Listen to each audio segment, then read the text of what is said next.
Тойшыл қазаққа карантинде тұсау бола алмады. Керісінше, той индустриясының дәуірі дүркіреп тұр. Ұйымдастыру құны да аспандады ендеше. Анықтайықшы, биыл той жасайтын қауым нені ескеру керек? 2022 жылдың тренді қандай?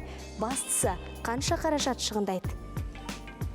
Тойдың боларынан болатысы қызық, сондықтан той қамына ерте кірсіңіз.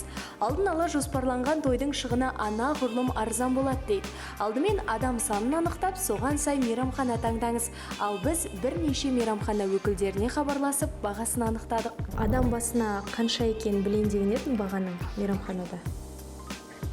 Мысалы, осынша салат түрі кіреді, бір горячий, бір ыстық тамақ деген сияқты. Қысқаша ғана. Ыстық тамақ, 5 холодный закуска, 5 түрлі салат, хлебная корзина, чай, обслуживание, фрукты, напитки, спиртные, сладости, торт, уши, подарки болады. Алло, сәлеметсіз бе? Саламатсыз. Мен мейрамхананың бағасын білейін деп едім, адам басына қанша теңге екен? Адам басына бізде 10 мың теңге. Не кіреді бұл бағаға? 2 ыстық тамақ, және де 5 салат. Тағы? Қалғанын мейрамханаға келсеңіз, нақтылап, сосын не жайында айтатын келте аламыз. Алматыда қаз-қатар тізілген зәулім сарайлар бірінен бір асады. Шағын тойхана немесе үлкен мейрамхана. Бағасы орналасу аймағына безендірілуіне байланысты. Біз құнын ұсындық, таңдау өз еркіңізде. Айтпақшы, той ұйымдастыру жұмыстарын көбі ивент агенттіктерге тапсырады. Ал бұл қаншалықты тиімді? Тойхананы таңдауға көмектесеміз.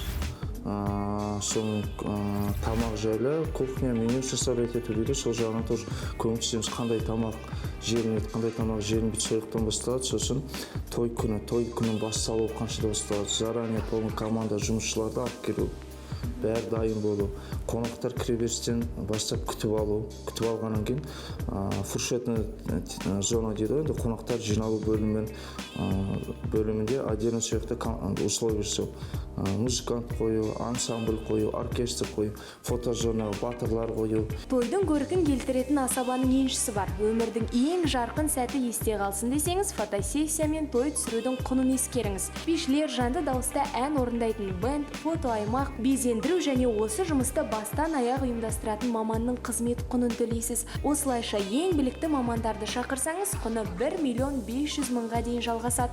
Бұл таңдаған тақырыбыңызға да байланысты. Ал бүгінгінің қыз жібегі мен төлегендері қандай стильде той өткізуді қалайды?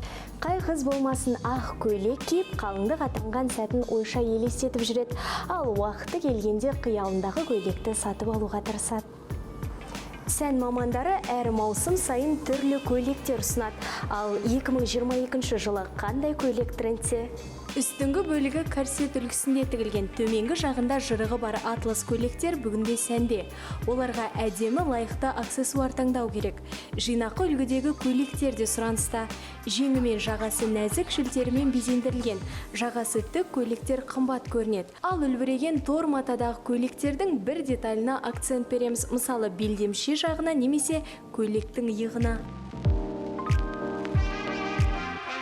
Жұбайлық өмірге бастайтын қуанышты күнді әркім өзінше атап өткісі келетіні сөзсіз. Бірақ қалтаңызға қарай көсілген абзал.